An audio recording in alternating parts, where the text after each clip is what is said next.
after which we will recite the Pledge of Allegiance. To sing the national anthem, United States Attorney Tim Garrison.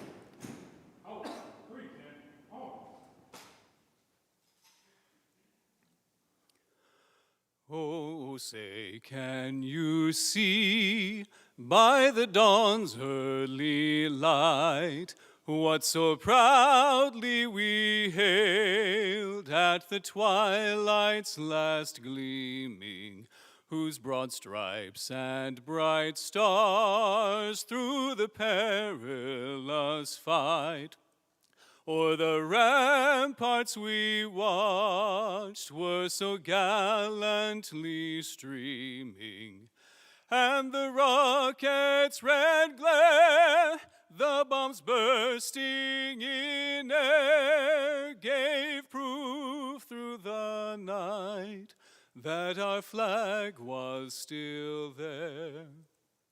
Oh, say, does that star-spangled banner yet wave o'er the land of the free and the home of the brave?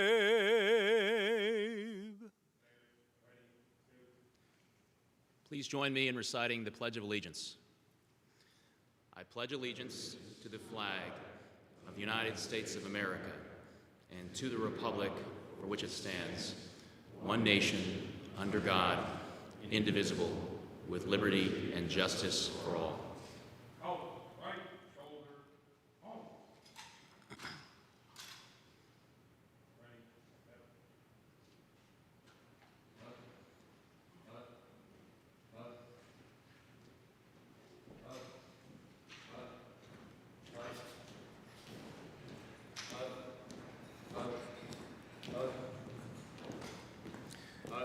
We will now be treated to some more music from the New York Police Department Emerald Pipes and Drums.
Thank you. Thank you. Now, how was that for an icebreaker? A word about how that came about. Jesse and Rob and Zach thought they were going to surprise me by having the Emerald Society pipe band come down from New York. But as you know, I'm very proficient at, dare I say the word, spying.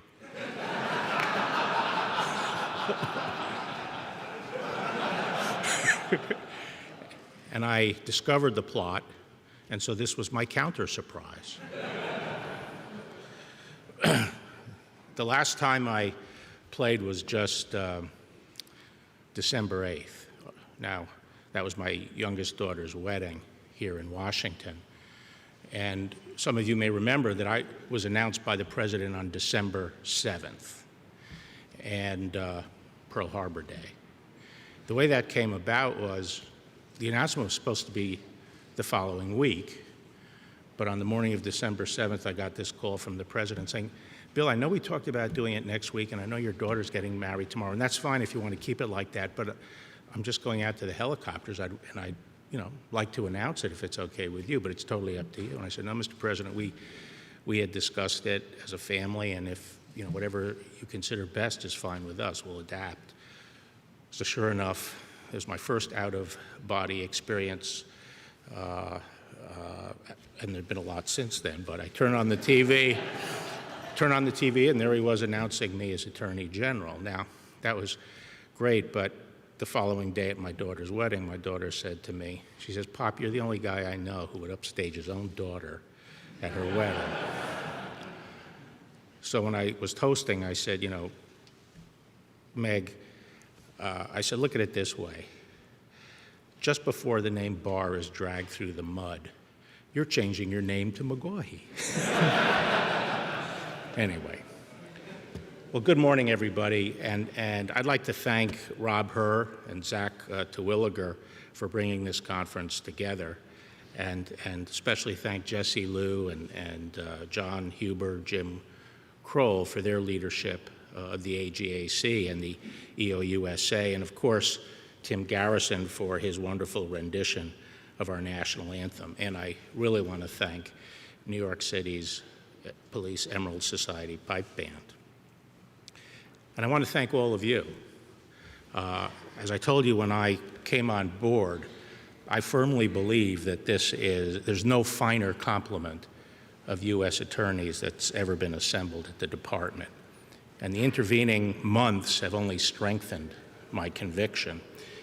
I've met most of you individually and have seen the great results of all your work, both in individual cases and in the aggregate. And it's a real privilege for me to serve with you, and I look forward to working closely with you in the months ahead. Much has changed here at Main Justice since the last US Attorneys Conference. You have this old Attorney General as your new Attorney General, and the department has also welcomed recently a new Deputy Attorney General, Jeff Rosen, and those of you who have already worked with him know that he's a superlative lawyer with broad experience in senior levels of government and in the private sector. And he's already making and will continue to make a great contribution to the department. We also have new leadership in the Associate's Office, where Claire Murray is now serving as Principal Deputy Associate Attorney General. But while much has changed at the department over the past year, a lot has also stayed the same. As I told you months ago, I support the prosecutorial priorities of Attorney General Sessions. We remain focused on violent crime, drugs, immigration, and national security. And there are also a number of specific initiatives that he established, which I hope to continue and build upon. And as I said at my very first day when I talked to you all, it's full speed ahead is the order of the day. Now, over the last several months, I've been struck by the contradiction that you no doubt experience every day. On the one hand, the department's law enforcement efforts are at their all-time best. We have dedicated agents and AUSAs working tirelessly to enforce federal law across the country. and you and your teams are exhausting all available resources to maximize our impact on the communities that we serve. On the other hand, the threats we face are greater and more complex than ever, and we still see persistent violent crime, growing national security threats, record threats from illegal drug distribution, and the increasing reach of transnational criminal organizations, and a crisis on our southern border, all despite the department's record-breaking efforts. Now, much of what we're doing today, in my mind, is trying to make up ground that we lost as a result of inattention in the past. And I assure you that with sustained efforts and firm resolve, we will make up this ground and surmount these challenges. I want you to know that I support you and your teams and will do all I can to help you step up the fight. One of these priorities has been fresh on my mind of late, and that is violent crime. We were all alarmed by the events in Dallas, Texas, where a disturbed veteran opened fire at the federal courthouse, including shooting at 3 AUSAs and one of their children. We're fortunate that the would-be shooter was the only casualty. And I am proud of the response of the courthouse security and of the FBI and of our US Attorney's Office under the leadership of Erin Neely Cox. The personal safety of our AUSAs is of the utmost importance to me, as I know it is to all of you. And I have been closely focused on proposals by the AGAC to ensure the safety of our prosecutors. I assure you that the AUSAs will have the authority and the tools they need, not only to do their jobs effectively, but also to keep themselves and their families safe. Now, today we're the lucky ones. Far too often I find myself writing condolence letters to the families of fallen law enforcement officers. And just in the past week, we have seen 5 officers killed in the line of duty, 4 of them shot by armed criminals. Police officers selflessly put their lives on the line to keep all of us safe, and attacks on them are an attack on all of us. These and other incidents are connected to the emerging willingness in some quarters of our society to countenance resistance to and violence against law enforcement officers. This department will not tolerate violence against police, and we will do all we can to protect the safety of our law enforcement officers.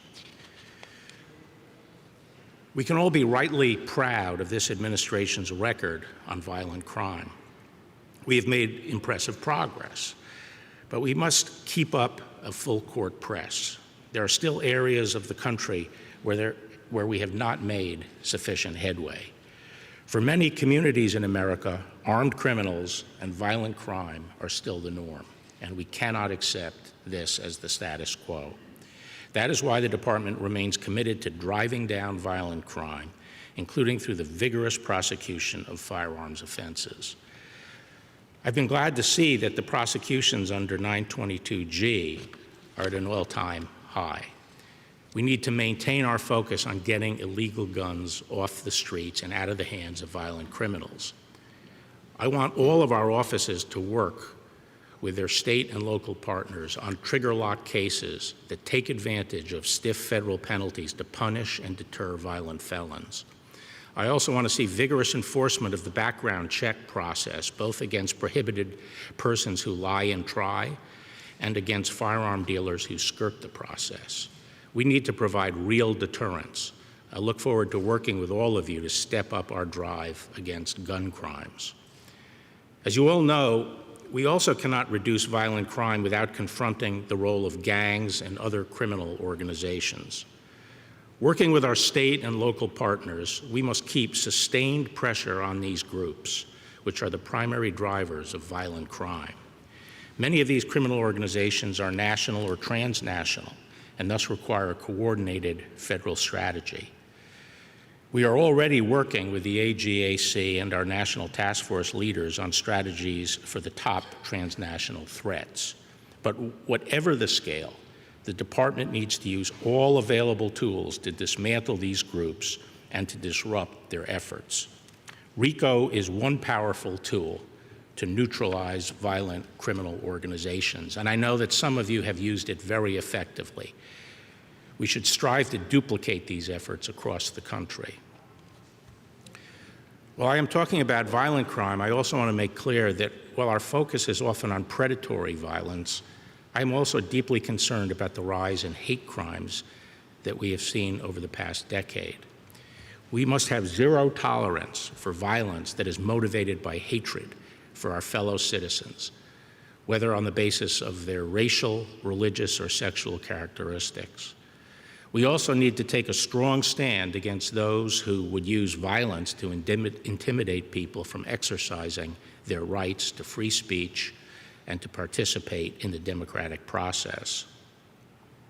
In addition to gang and guns, the other significant driver of violent crime is obviously drug crime, which represents another priority for our department. When I returned to the department as Attorney General, it was disheartening to learn about the state of the drug problem across the country. In most respects, the problem is much worse than it was in 1993. I believe that the last administration was not aggressive enough in fighting the drug threat. A lot of ground was lost, and a tsunami was allowed to build up, which is now hitting the country. But we can't be discouraged. When I look at the overdose deaths, the blighted lives, and the families and communities broken by drug addiction, it reminds me why we cannot surrender. We must work harder than ever. I am proud that the administration has shown much needed light on the opioid epidemic and that the department has taken a number of dramatic steps to tackle this national crisis head on. And while there are encouraging signs of progress, our work is far from over, as you all know. On the streets, the rise of fentanyl and other synthetic opioids have been followed by 100 times stronger carfentanil and mixtures of fentanyl with cocaine and other drugs. We must continue our efforts to prevent and punish diversion of illicit drugs, another area where we have made great strides. And as you know, while opioids are the most acute problem in many areas of the country, in other areas, Mexican methamphetamine is surging. We must keep fighting and keep innovating to match this ever-evolving threat. We also face an unprecedented immigration crisis on our southern border. The Department of Homeland Security is in the lead in tackling this problem. A lasting solution will require changing our laws, but in the meanwhile, we must do all we can to support DHS. And we have to continue our work prosecuting the illegal entry cases and reentry cases that DHS refers to us. But even if we devoted every AUSA in the country to those cases, we could not resolve this crisis on our southern border through prosecutions alone. That is why I'm working to address the problem through a surge of immigration judges, new attorney general rulings, revised regulations in coordination with DHS, and a host of other measures. Most dramatically, the President has achieved a real breakthrough in our relations with Mexico, whereby the Mexican government is now taking a series of critical measures to control the flow of illegal migration. Just these initial steps are starting to bite. There is a real prospect that these actions, along with the efforts in Central America that we are taking, will help us turn the corner. National security must always be a top priority. The department is fully committed to combating terrorism, foreign intelligence threats, and the theft of intellectual property by foreign adversaries, and cyber attacks. These efforts lie at the core of our sworn oath to defend the United States against all enemies, foreign and domestic. First, over the last decade, we have achieved extraordinary successes in combating terrorism and terrorist threats at home and abroad, but we can never let our guard down. We must use all available lawful means to neutralize terrorists in the United States or elsewhere where we find them within our reach. The United States relies on many tools to combat international terrorism, and the work of the US Attorney's Office has been a critical part of that effort. In appropriate cases, we will continue to prosecute terrorists as one important means to protect our citizens by removing these deadly threats from the face of the map. Second, among the greatest threats to our national security are those posed by rival foreign powers. Foremost among these is China, which we know to have both a robust intelligence operation and an economic strategy that includes exploiting the intellectual property of our companies and our citizens. We need to continue to pursue and indeed step up our China initiative. The threat of attack on our economic infrastructure, trade secrets, and intellectual property is ever growing, and we should be prepared to address it wherever we find it. Finally, and relatedly, we remain focused on the growing and evolving cyber threat. In the 21st century, increasing proportion of crime is cybercrime, as the dark web has become a black market for contraband that fuels criminal endeavors of all kinds. As organized crime becomes increasingly transnational, we see more and more crime move online. We have resources to address the cyber threats, but we must ensure that we use these resources efficiently to operate in an environment that grows increasingly vast and challenging. As I alluded to earlier, there are also a number of other focused initiatives that I hope to see continue and strengthen during my tenure. For me, the Elder Fraud Initiative provides a great example for how the department can use its resources with a high return. Not only is the elderly population among the most vulnerable of our citizens, but we are learning more and more about the role of foreign and transnational criminal organizations in perpetrating these schemes. Another area I want to see us redouble our efforts is in prosecuting human trafficking violations, especially those involving children. And we're working with the AGAC and several components on initiatives to step up the fight in this arena. That should give you a sense of my views on our priorities, but my charge today is not to go out into the field and maximize prosecutions in each of these categories. You will always need to strike a balance, and as you do, here are a few things to keep in mind. First, in a department like ours, the notion of priorities should not be confused. We have an obligation to enforce all federal law, and that means covering all the bases as best we can. If we say that the department will prioritize violent crime prosecutions, we know that this cannot mean that we ignore civil rights violations or environmental crimes. We must try our best to enforce federal law across the board with the limited resources we have. A necessary corollary is that federal prosecutors must exercise sound discretion to strike a balance. This balance requires that each of you adapt the department's general priorities to the specific circumstances of your districts.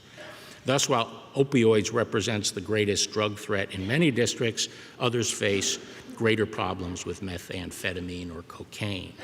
And while transnational criminal organizations may be the primary driver of violent crime in one city, in another area it may be a localized or homegrown groups.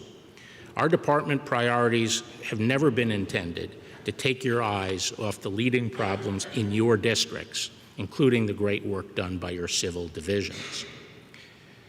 Each of us, and each of you, is responsible for determining where we can have the biggest impact in advancing the safety and well-being of your communities. And once we've decided where to dedicate our resources, we must do so efficiently. Tenacity is often a great attribute, but you must also be prepared to redirect efforts when prudence so dictates. We must remain thoughtful and objective in our analysis of the merits of an investigation and be nimble enough to reassess as circumstances change. Knowing when to drive on and when to redirect your limited resources is a critical part of leadership. Third, we must take ownership and accept accountability for our decisions. Every indictment that comes out of your office bears your name, and as you know, is your responsibility. It also ultimately reflects on your colleagues in the U.S. attorney community and all of us who work at the Department of Justice. And that is a grave responsibility, but an essential one, because the legitimacy of our system ultimately depends on this accountability, from the AUSA on the line all the way up to the Attorney General. So with that, I'd like to close my remarks. Thank you all for the superb job you're doing, and repeat that I look forward to working closely with you in the months ahead. God bless.